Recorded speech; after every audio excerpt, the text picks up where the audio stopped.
안녕하세요. 월세고스TV의 최영식입니다. 네, 오늘은 어떤 내용을 알려주실 건가요? 네, 오늘은 이제 그 상담 사례입니다. 맞벌이 부부였다가 외벌이로 전환하면서 집에 대한 대출에 대한 이자도 좀 부담이 되고, 이제 자녀들도 두 분이 있다 보니까 지금 20평대 아파트에서 좀 넓은 집으로 옮기고자 하는 그러한 이제 수요도 있고, 그래서 전반적인 상담을 요청한 분인데요. 일단 상황을 좀 살펴보겠습니다. 이분이 살고 계신 곳은 레미안 월곡이라고 단지 세대수도 크고 위치도 또 제가 보기에는 이분 직장이 서울역인데 출퇴근하기에도 4호선 이용하면은 뭐 적정한 아파트입니다. 근데 매매가는 현재 기준으로 7억 4천만 원 정도 시세 형성이 돼 있고요. 이분이 이걸 2020년도 1월 달에 맞벌이 부부 시절에 이제 전세에 살다가 이제 전세 만기가 되고 이제 주택가격이 막 오르는 시기니까 당시에 좀 대출 2억 정도 감안해서 이제 5억대에 이 아파트를 매입을 했던 거예요. 그러니까 이제 크게 자금 부담 없으면서 당시에 이제 금리도 낮고 하니까 충분히 이게 운영이 가능했죠. 하지만 이제 자녀 육아 문제 때문에 이제 와이프분이 직장을 그만두고 외벌이로 전환이 되면서 월 한 달에 그래도 금융기관에 다니다 보니까 세후소득 한 550만 원 정도 소득이 발생을 하니까 그동안에는 큰 무리 없이 운영은 했지만 좀 부담이 됐었죠. 근데 이제 계속 대출금리도 오르고 하다 보니까 물론 매월 원리금 상환을 했는데 대출 금액이 한 1억 8천 정도에서 매월 95만 원씩의 지금 원리금 상환을 해야 되니 일단은 뭐 자녀 교육비로 나가는 부분, 생활비로 써야 되는 부분, 겨우 이제 운영을 하다 보니까 매월 쳇바퀴 도는 삶 때문에 노후 준비도 안 되고 이런 부분을 감안해서 이제 집을 한번 옮겨볼까 하는 수요로 해서 저한테 상담을 요청을 했던 게 있습니다. 일단 목적은 뭐냐면 서울역에 직장을 다니다 보니까 이제 GTX 막 연장이 되고 하니까 가격이 저렴한 아파트 찾을 수 있지 않을까 이런 방식으로 아마 알아보다가 저한테 문의를 했던 거고요. 그리고 현재 4인 가정이 거주를 하고 있는데 59제곱미터 아파트 여러분들도 아시겠지만 조금 좁다고 느껴질 시기이기도 합니다. 그래서 신도시로 좀 넓은 평수로 이사하는 것도 감안을 해서 직접 상담을 통해서 일단 어떻게 제안을 해달라라는 요청으로 컨설팅을 진행한 케이스인데요. 변경전 자산 현황을 보면 일단 집 한 채가 전 재산이고 대출 감안하고 예비 자금을 3천만 원 정도 CMA 갖고 있는 이 사회 전부다인데 아무래도 이 정도 자금에서 서울 내로 이동하기에는 본인도 어렵지 않을까 생각이 들어서 이걸 매각을 하고 신도시로 이동하는 이러한 부분에 대한 상담을 진행했던 케이스입니다. 자, 그러면 이 아파트 매각을 해야 되냐 말아야 되냐부터 먼저 고민을 해야 되죠. 저희가 지금 그동안 그 상담을 해보면서 서울 아파트 이제는 팔아야 할 때라는 주제로 실제 그 상황에 해당되는 분들에게 제안을 해왔던 케이스가 많았죠. 은퇴자분들도 집을 줄여서 집에 대한 주거 비용을 줄이고 나머지로 은퇴자금을 활용하는 케이스인데 30대 분들도 한번 생각을 해볼 만한 내용 같아서 오늘 내용을 준비를 해봤는데 현재 살고 계신 아파트는 4호선 미아사거리역에서 도보로 한 10분 정도 거리에 있는 레미안 월곡 아파트고요. 이 아파트 단지가 좋았던 점은 인근에 서울 아파트임에도 불구하고 인근에 공원도 있고 그리고 초등학교도 단지 안에 품고 있고 그래서 이런 부분들 여러 가지 자녀 교육적인 부분이나 좋긴 좋은데 다만 이 미아사거리역 주변 기름뉴타운이나 월곡 아파트 모두 재개발 지역인데 주변 여건이 신도시보다는 아무래도 좀 좋지는 않아요. 왜냐하면 노후된 단독 다세대 주택들이 같이 섞여져 있고 하다 보니까 주거 여건이 신도시보다는 좋지는 않지만 그래도 아파트는 단지 세수가 1372세대에 해당할 정도로 레미안이란 브랜드에다가 2006년도에 지은 아파트이긴 하지만 그래도 대단지의 편의성은 다 갖추고 있습니다. 다만 언덕에 위치해 있고 주변에 노후 단독 빌라 다세대 주거지 혼재 지역인 점은 분명히 단점으로 보이는데 이 아파트는 다른 서울 아파트에 비해서는 막 거품 있겠다 생각이 들진 않았어요. 왜냐하면 매매가가 7억 4천만 원 정도 시세 형성이 돼 있는데 전세는 4억 3천만 원, 전세 비율이 한 61% 정도, 월세도 5천에 160만 원 정도에 실제 나가는 건물이었습니다. 그래서 감안해본다 한다면은 뭐 그렇게까지 거품 있는 아파트는 아니지만 실거주 요건으로 4인 가족 살기에는 적절한 아파트였는데 다만 자금에 대한 부담이나 이런 부분들 때문에 한번 이사도 고민해도 괜찮겠다 생각해서 자산 포트폴리오를 한번 변경하는 걸 제안을 드렸습니다. 어떻게 제안 드렸는지 한번 제가 컨설팅 중인 내용을 한번 가지고 여러분 전달해 보겠습니다. 오늘 제가 추천드린 아파트는 서울역까지 출퇴근한다는 거에 일단 포커스를 뒀어요. 그래서 GTX A역의 종점이 파주 운정 중앙역입니다. 근데 파주 운정 중앙역에서 한 1.8km 떨어진 데 교화신도시라고 있는데 예전에 교화지구라고 합니다. 그쪽 중앙공원 앞에 월드메리디안 센트럴파크라는 아파트인데 여긴 30평대 아파트가 금액이 무려 3억 5천 정도면 매입이 가능합니다. 그리고 세금 및 도배, 그리고 중개수수료 약간 여기도 2006년식 아파트거든요.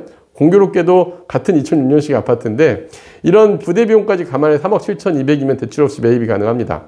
그리고 이제 제가 제안한 건 남은 금액으로 월세 소득을 좀 늘려서 노후 준비 및 자녀 교육 자금, 대학 자금 같은 걸 준비하는 방안을 한 플랜을 만들어 보자 그래서 일단 어느 정도 저축 및 투자도 병행이 돼야 된다. 그래서 파주 교외 아파트를 이사를 하면서 무려 서울 강남에 오피스텔 하나 매입할 건 제안을 드렸습니다. 매매가는 2억 1천만 원이고요. 월세는 2천에 90만 원이 발생하고 있는 매물을 투자하는 걸 말씀을 드렸고, 그리고 현금 예비자금 1천만 원도 가져가더라도 대출 없이 2천에 90만 원 임대소득이 발생하죠. 이렇게 되면 기존 주택을 보유하면은 월 이자로 60만 원씩이 나가고 원금상에 34만 원, 94만 원씩이 원래는 나가야 됐지만 그 나가는 금액이 없어지고 월 90만 원 소득이 발생을 하는 거죠.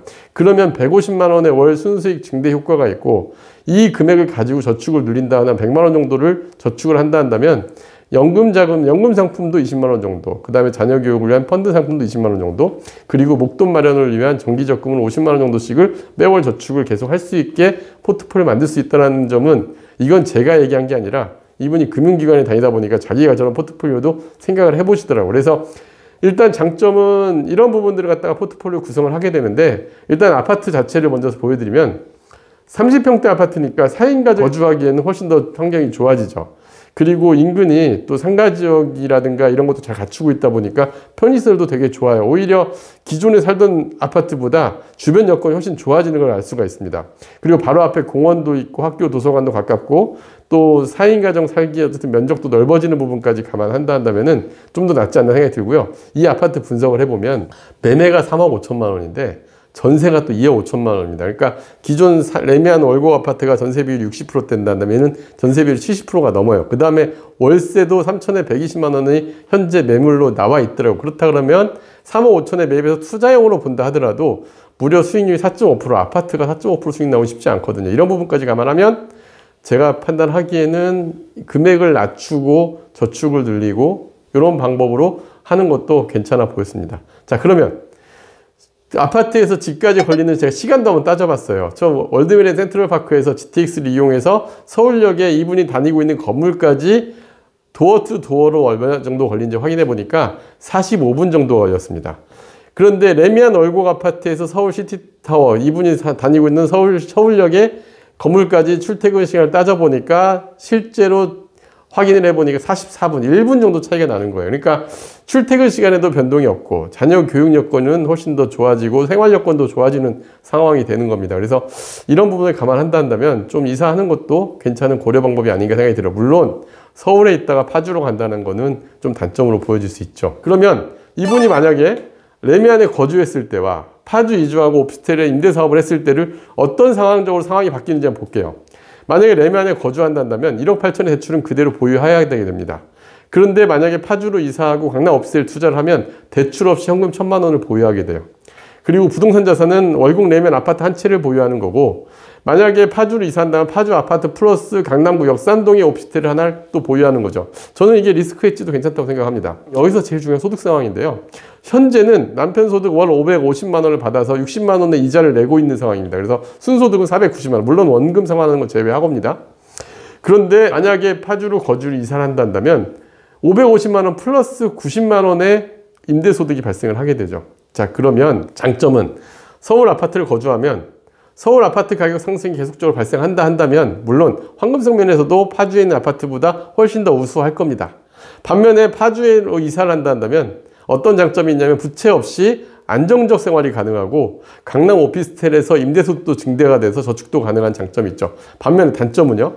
서울 월곡 레미안에 거주한다면 자녀 초등학교 입학 후에 교육비도 증가하고 그 다음에 월 소득에서 계속적인 비용이 나가는 상황이다 보니까 일단 저축액은 가능이 없어져요. 하지만 파주 아파트로 이사했을 때 그럼 단점은 뭐냐? 서울 아파트 가격 상승이 최근에 그런 경우 많죠. 상대적으로 박탈감을 느낄 수 있습니다. 하지만 어쨌든 제가 판단했을 때 이 부분에 대해서 판단은 그 실투자자분이 판단을 하셔야겠지만 이런 장단점 비교해 봤을 때 저는 개인적으로는 이사를 하는 것도 이분 가정에서는 낫지 않을까 이런 생각이 들었는데요. 현재 서울 아파트 가격이 많이 올랐다고 판단된다 한다면 내가 만약에 직장도 저렇게 대안이 있다고 한다면은 신도시로 투자를 제외하고 생활의 훨씬 더 안정적으로 바뀌는 이런 부분에 대해서도 한 번쯤 생각해 볼 사례가 되는 것 같아서 오늘 사례자분 소개해 드렸는데 여러분들도 한번 여러분들의 주택 가격이나 이런 게 부담이 된다 한다면 오늘 내용 한번 잘 판단해 보시고 여러분들도 저런 생각의 전환을 좀 해보시면 어떨까 해서 한번 여러분들에게 오늘 사례 소개해 보았습니다.